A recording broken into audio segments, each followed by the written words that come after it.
Assalamualaikum warahmatullahi wabarakatuh. Saya bernama Mahfudin, nomor NIM 252270757 sebagai guru MTS Miftahul Qulub, beralamatkan di Kampung Ciluwuk, Desa Pajagan, Kecamatan Sajra, Kabupaten Lebak, Provinsi Banten.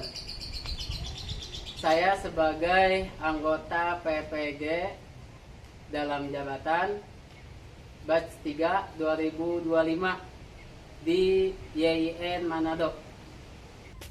Hari ini tanggal 7 Oktober 2025 saya akan melakukan pembelajaran sebagai tugas UKIN. Inilah video pembelajaran saya. Assalamualaikum warahmatullahi wabarakatuh. Selamat siang. Selamat siang. Oke, sebelum kita melanjutkan pembelajaran, mari kita bersama-sama berdoa dipimpin oleh ketua kelas. Silahkan. Ketua kelas. Sa'id Qoblana ta'ala ini nama berdoa Rasulullah.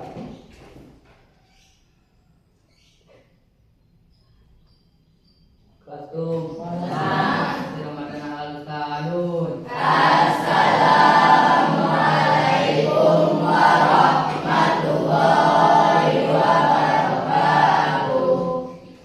Waalaikumsalam warahmatullahi wabarakatuh. Muhammad Azaji. Angkat tangan ya. Muhammad Angga Saputra. Muhammad Fauji Afriana. Oke. Nasrah Tahdia. Oke. Nia Andriani. Apa? Selanjutnya Ahmad DDS. Oke. Alhamdulillah. Luki Sepdiana. Apa? M Rinaldi. Oke. Rizky. Oke.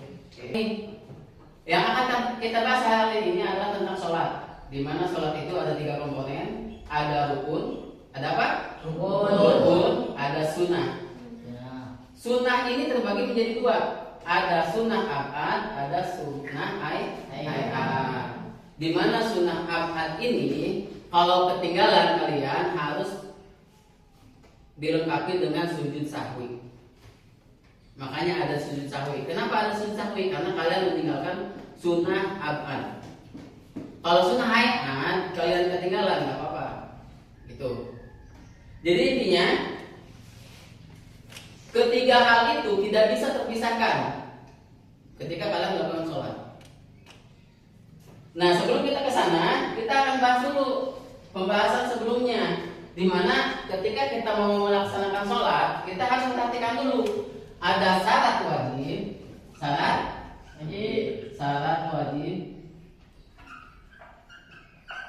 ada syarat sah.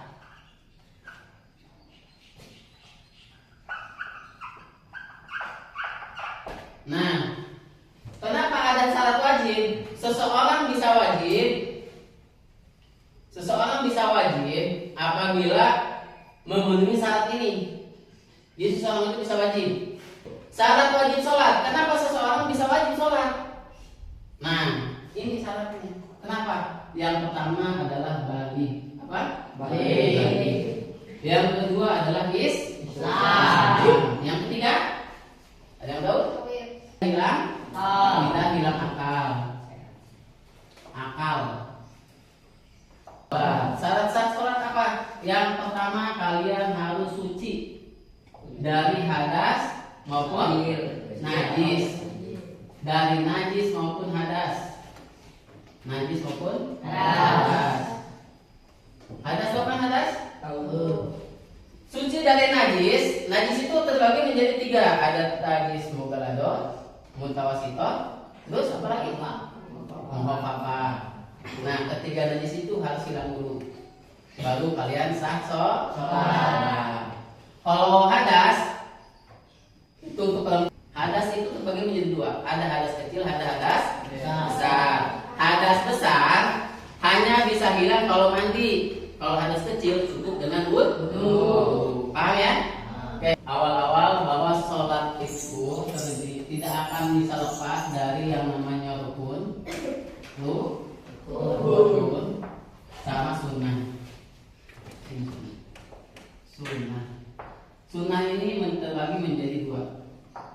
Yang pertama adalah sunnah apaan. Yang ketiga sunnah hayat. Pun itu sesuatu hal yang tidak boleh ditinggal. Apabila kalian meninggalkan rukun, maka ibadah tersebut tidak sah. Jadi tidak sah. Jadi rukun itu sesuatu yang tidak bisa kalian tinggalkan, itu rukun. Wajib. Rukun yang pertama adalah niat. Niat. Kalian sudah hafal kan niat? Cung, yang belum niat sholat, yang belum hafal, pasti sudah semuanya kan? Sudah. Oke, coba untuk membuktikan kita baca bareng-bareng niat sholat zuhur. Bismillah. Bismillahirrahmanirrahim.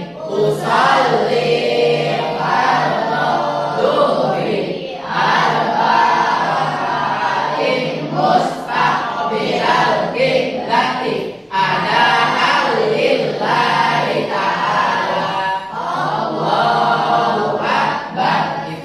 Itu niat kalau sendiri. Sekarang coba jadi imam. Bismillah. Bismillahirrahmanirrahim. Usolli fardhu zuhri arba'in mustaqbilal qiblati ada imaman lillahi ta'ala Allahu Akbar. Bagus.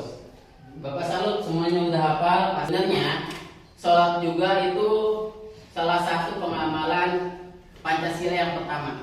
Pancasila yang pertama. Apa Pancasila yang pertama bunyinya? Ketuhanan yang Maha Esa. Di mana ketuhanan yang Maha Esa berarti harus bertakwa. Di mana yang bertakwa pasti harus sholat. Tumanina.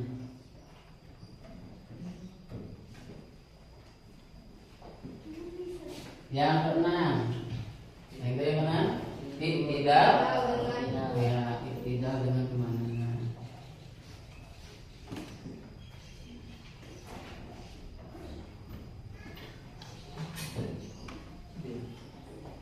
Ucapannya usolli fardhu arba'in mustaqbilal qiblati ada imam lillahi ta'ala Allah.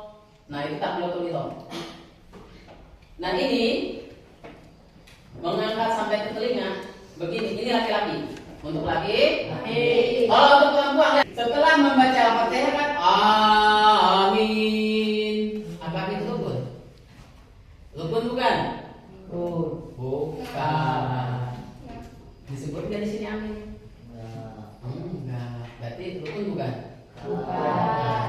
Setelah amin, kalian membaca Al-Fatihah, membaca surat pendek.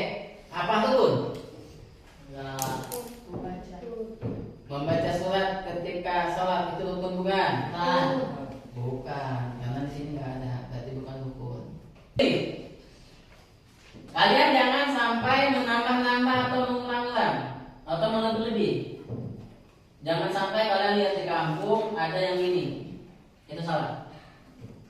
Wah, cerita sama kiai tapi kiai ulang ini. Yang benar itu ini. Jangan sampai kalian keliru. Nanti kalau kalian keliru nanti atau ini sesat. Nah, itu yang ditakutkan. Ya? Jangan sampai laki. Sunahnya gini, laki-laki.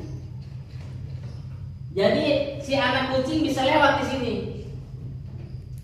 Anak kucing, kalau enggak anak piaraan bisa lewat. Maksudnya ada rongga, bukan berarti kucing suruh lewat, bukan. Maksudnya untuk laki-laki itu supaya ada rongga. Lihat nih, ini sholatnya. Jadi ada rongga di sini. Jangan laki-laki sujudnya gini. Jangan, itu kayak anjing. Tahu anjing? Ya. Jadi kalian fokusnya gini. Tangan ada ke atas dia, gini. Itu sujud namanya. Kalau untuk cewek boleh. Kenapa? Karena kan dia nggak kelihatan. Kalau untuk cewek gini, jangan gini. Itu kalau cewek gini. Ya untuk cewek kelihatan nggak? Ya, itu untuk cewek. Karena si jidat ini nggak boleh terhalang oleh apapun, harus langsung ke tempat sujud.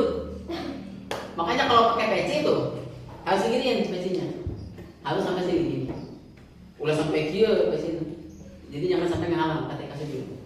Karena ketika sujud yang harus menempel itu telapak kaki ini tadi, lutut, tangan, jidat, sama hidung. Itu harus nempel ketika sujud. Nggak boleh enggak. Harus kecuali tidur, sakit. Contoh kakinya nggak bisa lurus, nggak bisa bengkok gini. Itu nggak apa-apa gini. Kalau tidur, ulah disamain aja nanti. Contoh nih perutnya nggak bisa dibengkokin, kan ada yang suruh gini ke depan. Karena ininya nggak bisa bengkok, sakit, nggak apa-apa. Kalau udur. Tapi kalau nggak udur jangan dibuat-buat. Harus sesuai yang tadi. Pokoknya yang sujud yang afdol itu kayak tadi. Itu yang pertama. Untuk laki-laki gini, untuk cewek gini. Ya, untuk cewek gini. Cewek bisa gini nggak apa-apa. Untuk cewek. Jadi cewek itu ada unsur keringanan. Soalnya kalau gini takut nanti kayak alat-alat bukan kayak cewek, nggak halim gitu. Paham ya? Oke, untuk itu setelah itu apa? Setelah sujud. Ketika sujud bacaannya apa? Subhanallah itu sunnah apa wajib? Sunnah. Jangan dimasukkan ke rukun. Jadi kalau kalian lupa nggak apa-apa. Jangan gelisah. Pas saya mau pohon baca nggak apa-apa. Karena itu adalah sunnah. Yang rukun itu adalah ketika sujud tumarinah, yaitu berdiam sejenak. Nah, habis itu duduk. Nah, ketika duduk posisi mata itu ke tempat sujud, jangan ke yang lain. Itu kalau kalian duduk di antara dua sujud. Pak, bagaimana kalau cewek? Ya sama aja kayak cowok. Begini, nggak ada yang berubah. Begini, sama aja. Ketika duduk membaca apa? Fatihah. Ketika duduk membaca apa? Oh, bikirli,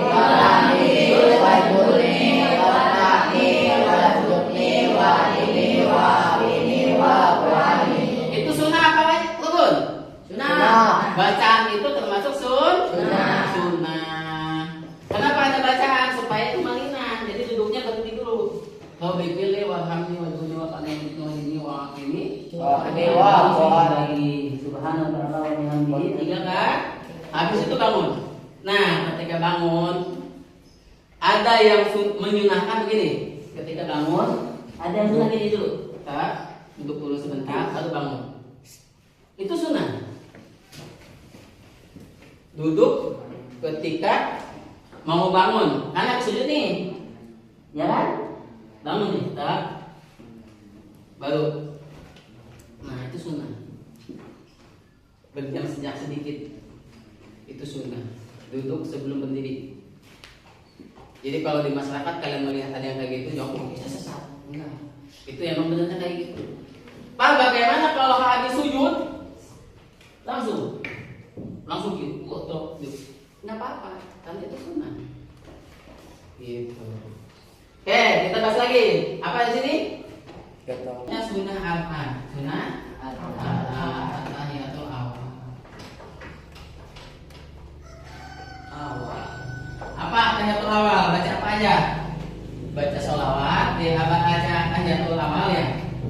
Tahiyatul awal dan membaca sholawat kepada sahabat Nabi. Ada 5 ini apabila kalian lupa ketika sholat, karena kalian wajib melakukan sujud sahwi. Paham nggak? Jadi kalau kalian bertanya, Pak, apa saja yang bisa menyebabkan sujud sahwi? Ini salah satu. Nah, ketika at-tahiyatul akhir membaca at-tahiyatul mubarakatuh, pandangan ke sini, ke sujud. Tapi ketika asyhadu alla ilaha illallah, lihatnya ke telunjuk. Bagolan. Ketika membaca at-tahiyatul akhir, at-tahiyatul mubarakatuh shalawatut thayyibatun lillah. Ketika ketemu asyhadu alla ilaha illallah, yang pandangan tadinya di sini pindah ke telunjuk. Kan kadang kalian lihat, ada yang penunjuknya, ada yang gerak-gerak gini. Itu salah. Yang benar tuh gini. Ya. Berarti selain dari yang di sini yang Bapak sebutkan, selain yang Bapak sebutkan ini, berarti maksudnya sunnah hayat. Gampang nggak? Kalau saya gampang kan ya? Membaca berarti Pak, bagaimana kalau baca auzubillahi minasyaitonir rajim? Berarti itu maksudnya ke sini. Sunnah hayat. Amin. Bacanya ke sini. Jadi bisa kan kerjanya? Jadi kalau kalian pokoknya yang nggak ada di sini, yang nggak ada rukun dan nggak ada di sunnah abad, berarti maksudnya sunnah hayat. Di mana sunnah hayat? Kalau kalian lupa nggak usah risau, tetap sah sholatnya. Tidak perlu sujud sahwi, ya Pak? Apalagi rukun. Kalau rukun kalian lewat nggak sah sholatnya. Apalagi kalau rukun kalian lewat nggak sah sholatnya. Tapi kalau sunnah abad kalian kelewat maka sujud sahwi. Apabila kalian ketinggalan sunnah hayat, tidak apa-apa, tetap sah sholatnya. Di situ Pak. Ada gambaran? Gambaran ya? Mana rukun, mana sunnah. Jadi ketika di masyarakat kalian berkecimpung di masyarakat bisa membedakan. Oh yang ini sunnah. Bertanyakan, silahkan bertanya. Yang mau bertanya angkatkan tangan. Oke? Pak, saya izin bertanya. Ya. Apakah tidak membaca surat setelah Al-Fatihah membatalkan sholat? Oke, pertanyaan yang bagus. Mau ditampung dulu apa langsung dijawab? Langsung jawab. Oke, langsung jawab. Apakah tidak membaca surat setelah Fatihah akan membatalkan sholat? Tentu itu tidak. Karena itu termasuk sunnah hayat. Jadi kalau kalian lupa, oke, lanjut. Siapa lagi bertanya? Ya. Apa saja yang bisa membatalkan sholat? Wah, ini pertanyaan bagus ini.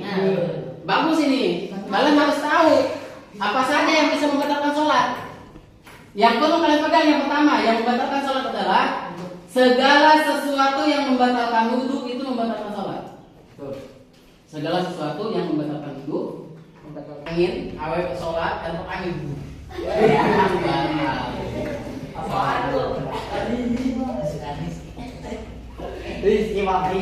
Meringkas rukun sholat itu juga nggak boleh. Sademe air hangus diringkas, nggak boleh. 15 kita ulang sebelum kita pulang. Bapak berpesan sebelum pulang Bapak berpesan kalian jangan sampai mampir-mampir. Jaga dalam baik sekolah. Jangan sampai kalian pulang dari sini mampir dulu, main dulu, mampir ke kebun orang. Jangan ya, hati-hati. Ingat, mencuri itu dicatat oleh Allah. Tuh dan akan dibalas nanti. Jadi hati-hati. Kita obla yang jiu hebina nafruan nafruala.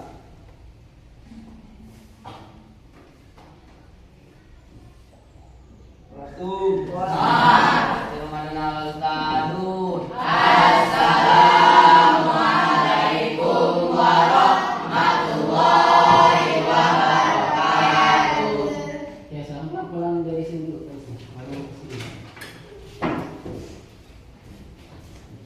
Baik itu. Ya, sini.